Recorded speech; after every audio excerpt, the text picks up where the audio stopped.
कभी सोचा है कि Node.js सिंगल थ्रेडेड होने के बावजूद भी इतना फास्ट कैसे है? ये पॉसिबल होता है इवेंट लूप की हेल्प से। आज हम इस वीडियो में कुछ इंटरव्यू क्वेश्चंस देखेंगे जो कि इवेंट लूप पे बेस्ड है। ठीक है। और हम देखेंगे कि set time mode, set immediate किस किस फेसिस में काम करते हैं। ठीक है। तो so here first question is, how does Node.js event driven architecture work? ठीक है। सो नोड जेएस एक इवेंट ड्रिवन आर्किटेक्चर यूज़ करता है जो एसिंक्रोनस प्रोग्रामिंग को इजी और एफिशिएंट बनाता है। जब भी हम कोई इवेंट जब भी कोई इवेंट होता है तो नोड जेएस क्या करता है, उस इवेंट को हैंडल करने के लिए कॉल बैक फंक्शन एग्जीक्यूट करता है। ठीक है। मैंने बोला कि जब भी कोई इवेंट होता है तो इवेंट मतलब एचटीटीपी रिक्वेस्ट आती है या फाइल रीड होती है या कोई टाइमर कंप्लीट होता है। ठीक है, ये सब हो गए इवेंट्स। ठीक है। जब भी कोई इवेंट होता है तो नोड जेएस क्या करता है, उस इवेंट को हैंडल करने के लिए कॉल बैक फंक्शन एग्जीक्यूट करता है। ठीक है। तो ये था हमारा concept. Node JS event driven architecture ऐसे वर्क करता है। ठीक है। तो एक एग्जांपल देखते हैं हम, जिसमें हम क्या करेंगे, एक इवेंट को ट्रिगर करेंगे। ठीक है। इवेंट ट्रिगर करने के बाद उस इवेंट को लिसन करेंगे। ठीक है। फिर लिसन करने के बाद एक कंसोल प्रिंट करेंगे। Okay. So here let's comment this code.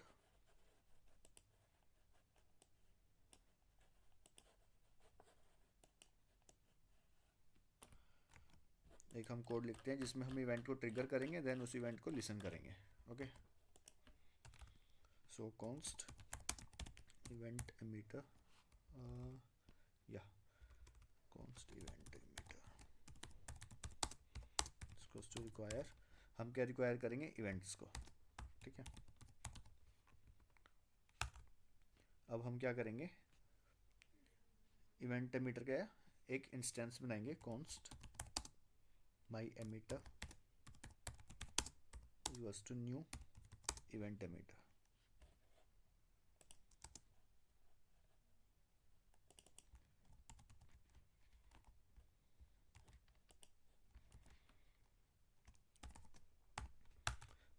ठीक है। अब लेट से हम एक इवेंट को ट्रिगर कर रहे हैं, triggering trigger an event.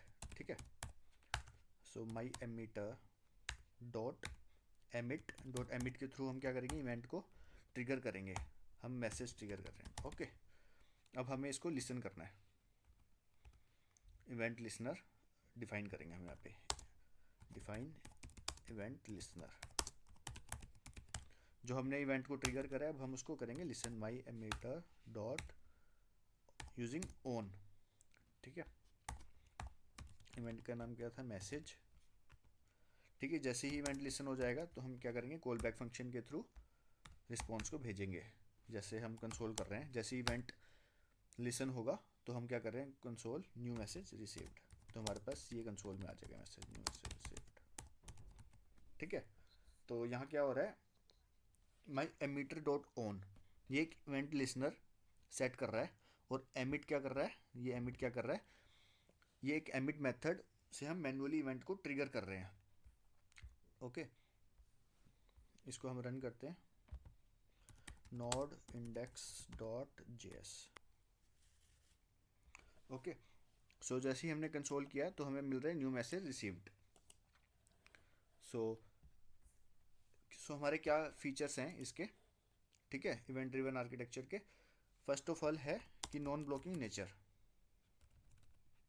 Non blocking input output. Okay.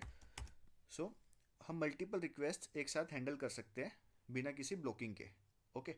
Second feature क्या है, इवेंट लूप। ये बैकग्राउंड में कंटिन्यूसली काम करता है और इवेंट्स को मैनेज करता है। ठीक है। और है सिंगल थ्रेडेड। Node.js एक ही थ्रेड पे काम करता है लेकिन एसिंक्रोनस ऑपरेशंस के थ्रू मल्टीपल टास्क एक साथ हैंडल कर सकता है। ठीक है। तो इसको हम बोलते हैं सिंगल थ्रेडेड।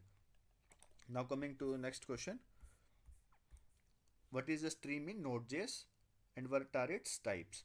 सो Node.js में स्ट्रीम्स क्या रहता है, ये एक डेटा हैंडलिंग टेक्निक है जो लार्ज साइज डाटा को एफिशिएंटली प्रोसेस करने के लिए हेल्पफुल होती है बिना पूरे डाटा को एक साथ लोड करे। ठीक है। अगर हम पूरे डाटा को एक साथ लोड कर देंगे उसको हम बोलते हैं बफरिंग। ठीक है।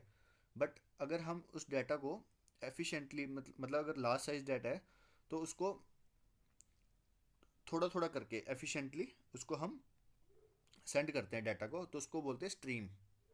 ओके, तो कुछ टाइप्स होते हैं स्ट्रीम्स के, जैसे फर्स्ट वन है हमारा readable streams.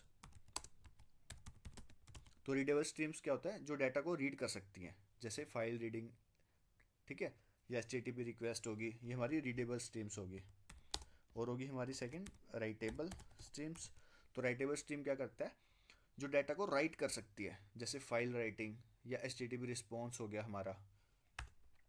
Third one is duplex. Duplex stream कौन सी होती है, जो दोनों ऑपरेशंस करती है, रीड राइट, जैसे TCP सॉकेट्स हो गया, जो हमारे मैसेज चैटिंग्स होगी वो एज ए वेब सॉकेट की हेल्प से हम पॉसिबल होते हैं। तो ये होती है हमारी duplex streams. Okay, now third question is how does buffering differ from streaming in Node.js। So buffering और स्ट्रीमिंग दोनों ही डाटा हैंडलिंग टेक्निक्स है, लेकिन दोनों के बीच में एक मेजर डिफरेंस होता है। और वो डिफरेंस क्या है, जो हमारी बफरिंग होती है ना, जो बफरिंग होती है वो पूरा डाटा एक ही साथ मेमोरी में लोड करती है, ठीक है। तो इसकी वजह से क्या रहता है, हमारा स्पीड स्लो हो जाती है काफ़ी, क्योंकि सारा डाटा एक साथ मेमोरी में लोड हो गया। मेमोरी पे लोडिंग की वजह से स्पीड भी स्लो होगी हमारी, ठीक है। और मेमोरी यूसेज भी हाई हाई होगी, क्योंकि लार्ज फाइल्स को हैंडल करना काफ़ी मुश्किल हो जाता है, ठीक है। तो इसको हम बोलते हैं बफरिंग। तो इसका एक एग्जांपल है fs.read फाइल, ठीक है। बट स्ट्रीम में क्या होता है, स्ट्रीमिंग में सारा डाटा एक साथ लोड नहीं होता, बट छोटे छोटे चंक्स में डाटा को प्रोसेस किया जाता है, ताकि जो मेमोरी यूसेज है वो लो रहे, ठीक है। और जिससे क्या होगा कि स्पीड भी फास्ट हो जाएगी हमारी एप्लीकेशन की। तो इसका एक एग्जांपल है fs.create read stream। तो इस मेथड से हम स्ट्रीमिंग पॉसिबल रहती है हमारी Node.js में। ओके, तो बफरिंग और स्ट्रीमिंग में से अगर हम देखें तो हमारा streaming is a good example, it is a best example. हमें जो हमारा अगर लार्ज फाइल डाटा है, ठीक है, तो हमें उसको स्ट्रीमिंग की हेल्प से भेजना चाहिए।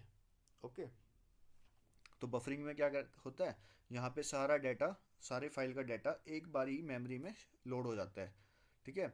जो लार्ज फाइल्स होती है ना, उसके केस में बड़ी प्रॉब्लम्स आती है, ठीक है, क्योंकि स्पीड स्लो हो जाती है। बट स्ट्रीमिंग के केस में क्या रहता है, यहाँ पे फाइल का कंटेंट छोटे छोटे चंक्स में रीड होता है, जो लार्ज फाइल हैंडल्स करने के लिए काफ़ी बेस्ट है।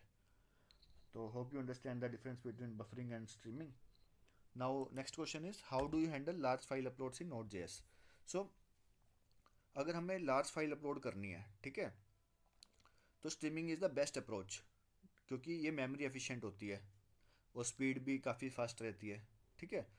तो हम क्या बेस्ट प्रैक्टिसेस फॉलो कर सकते हैं, जैसे यूज स्ट्रीम्स, ठीक है, जो अभी हमने डिस्कस किया था लास्ट क्वेश्चन में। So instead of storing the whole file in the memory, use streaming, ठीक है। Second is use multer middleware. So multer middleware क्या करता है, ये एक पॉपुलर मिडलवेयर है, ठीक है, जो multi part form data handle करने के लिए यूज़ होता है। मान लो हमारे पास एक फॉर्म है, ठीक है, फॉर्म में काफ़ी सारे इनपुट फील्ड्स हैं, ठीक है, और इनपुट फील्ड्स के साथ साथ एक फाइल अपलोड करने का ऑप्शन है। जो हमारा बाकी के फील्ड्स हैं, इनपुट फील्ड्स हैं, तो वो हम JSON as a JSON format में हम उसको कर सकते हैं, ठीक है, जेसोन हैंडलर की। बट जो हमारी फाइल अपलोड करने का ऑप्शन है ना, तो उसमें हम यूज़ करेंगे मल्टर मिडलवेयर का, ठीक है। तो ये क्या करेगा, मल्टी पार्ट फॉर्म डाटा को हैंडल करने के लिए यूज़ होगा। तो मल्टर सिर्फ उस पार्ट के लिए यूज़ होगा जहाँ पे हमने फाइल अपलोड करनी है, ठीक है।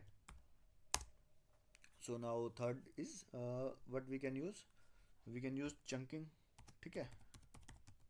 तो चंकिंग की हेल्प से क्या होगा, फाइल को स्मॉल चंक्स में तोड़कर हम अपलोड कर सकते हैं, जिससे कि नेटवर्क एरर से हम बच सके, ठीक है। तो ये थे कुछ examples like how to upload large files, how to handle large files in Node.js। अब last question is what is the difference between the event loops phases. तो इवेंट लूप फेसेस कौन कौन से होते हैं हमारे Node.js में, ठीक है। बेसिकली बेसिकली जो Node.js का इवेंट लूप है ना, ये एक मैकेनिज्म होता है जो एसिंक्रोनस ऑपरेशंस को मैनेज करता है, ठीक है। बट ये 6 फेसेस में काम करता है, ठीक है, और हर एक फेस का एक स्पेसिफिक रोल होता है। मैं आपको 6 फेसेस बताता हूँ, उनमें कौन कौन से होते हैं इवेंट लूप मैकेनिज्म में। तो hair first face is timers face. ठीक है, तो टाइमर फेस में क्या रहता है, सेट टाइम आउट और सेट इंटरवल के कॉल बैक्स एग्जीक्यूट होते हैं। ठीक है, टाइमर फेस में क्या रहता है, सेट टाइमर और सेट इंटरवल के कॉल बैक्स एग्जीक्यूट होते हैं। Now the second face is pending callback phase. ठीक है, तो इस फेस में क्या रहता है, इस फेस में input output callbacks execute होते हैं जो प्रीवियस साइकिल में फेल हो गए होते हैं। ठीक है, तो इस साइकिल में क्या रहता है, अगर किसी फाइल ऑपरेशन में एरर आया हो, ठीक है, तो उसका error callback pending callback phase में एग्जीक्यूट होगा। ठीक है, तो ये रहता है हमारा pending callback phase. Now third one is idle, या इसको हम कह सकते हैं कि आइडल फेस बोल सकते हैं, आइडल फेस। ठीक है, ये हमारा इंटरनल फेस भी हम इसको कह सकते हैं। तो ये फेस Node.js के इंटरनल्स के लिए होता है। ठीक है, मतलब हमारे जावास्क्रिप्ट, जो भी हम जावास्क्रिप्ट कोड लिखते हैं उसके लिए ये फेस नहीं होता, ये फेस Node.js के इंटरनल्स के लिए होता है। मोस्टली बैकग्राउंड टास्क को शेड्यूल करने के लिए हम इसको यूज़ करते हैं। मेनली आप ये कह सकते हैं कि हमें इस फेस से कोई डायरेक्ट इंटरेक्शन नहीं रहता। ठीक है, fourth one is poll phase. तो पोल फेस में क्या रहता है, तो ये सबसे आप कह सकते हैं कि इम्पोर्टेंट फेस है, क्योंकि ये इनपुट आउटपुट ऑपरेशंस को हैंडल करता है। इनपुट आउटपुट ऑपरेशंस मीन्स जैसे हमारा फाइल रीड हो गया, ठीक है, डेटाबेस क्वेरीज हो गया, नेटवर्क रिक्वेस्ट हो गया, तो इन ऑपरेशंस को इसी फेस में एग्जीक्यूट किया जाता है। ठीक है, तो पोल फेस में हम इन ऑपरेशंस को एग्जीक्यूट करते हैं, जैसे file read, database queries, network request. ठीक है, तो हम इसको कह सकते हैं ये मोस्ट इंपॉर्टेंट फेस है। ठीक है, इसको हमें जरूर लर्न करना है। ठीक है, now next one is we have check phase. ठीक है, तो इस फेस में क्या रहता है, हमारा सेट इमीडिएट वाले कॉल बैक्स एग्जीक्यूट होते हैं। तो सेट इमीडिएट का कॉल बैक हमेशा पोल फेस के बाद एग्जीक्यूट होगा। ठीक है, इस फेस के बाद हमेशा चेक इमीडिएट, सेट इमीडिएट वाला कॉल बैक एग्जीक्यूट होगा। Now last one is sixth phase is close callback face. इसका मतलब क्या है, ये फेस क्लोज इवेंट्स के कॉल बैक को एग्जीक्यूट करता है। जैसे अगर मान लो कि सॉकेट डॉट डिस्ट्रॉय हो गया, ठीक है, सॉकेट डॉट डिस्ट्रॉय, या हम यूज़ करते हैं process dot execute, process dot exit, sorry. ठीक है, अगर सॉकेट डॉट डिस्ट्रॉय या process dot execute exit call होता है तो उसका कॉल बैक यहीं एग्जीक्यूट होगा। ठीक है, तो इसको हम बोलते हैं क्लोज कॉल बैक्स फेस। ठीक है, तो अगर आप अगर कोई भी हमारे पास इवेंट लूप साइकिल है, ठीक है, तो उसमें ये सब कुछ है, टाइमर फेस भी है, पेंडिंग कॉल बैक फेस है, ये सब फेसेस हैं। तो एग्जीक्यूशन ऑर्डर इस हिसाब से रहेगा, firstly timer phase, then pending callback phase, then idle phase, poll phase, check phase, then last one रहेगा क्लोज कॉल बैक फेस। ठीक है, तो इस ऑर्डर से एग्जीक्यूट होगा। तो guys hope you understand all this interview questions, and एक conclusion हम निकालते हैं कि हमने जो अभी तक सीखा है इस वीडियो में कि इंटरव्यू में क्या क्या पूछा जाता है। तो हमने क्या क्या सीखा है, जैसे Node.js का एक इवेंट ड्रिवन आर्किटेक्चर हमने सीखा है जो एसिंक्रोनस ऑपरेशंस को एफिशिएंटली हैंडल करता है। ठीक है, और क्या देखा है हमने, इवेंट लूप, एक मल्टीपल फेसेस होते हैं इवेंट लूप के जो इवेंट्स को मैनेज करते हैं। Now third thing is streams large data handle कैसे करते हैं। ठीक है, हमें स्ट्रीमिंग यूज़ करना चाहिए क्योंकि बफरिंग स्लो होती है और मेमोरी कंज्यूमिंग होती है, तो हमारे लिए स्ट्रीमिंग बेस्ट है। और लार्ज फाइल अपलोड्स के लिए हम क्या यूज़ कर सकते हैं, स्ट्रीमिंग कर सकते हैं, चंकिंग यूज़ कर सकते हैं, और मल्टर जैसी लाइब्रेरीज का यूज़ करके हम लार्ज फाइल अपलोड्स को हैंडल कर सकते हैं। So guys hope you understand all this interview questions. I will see you in the next upcoming video.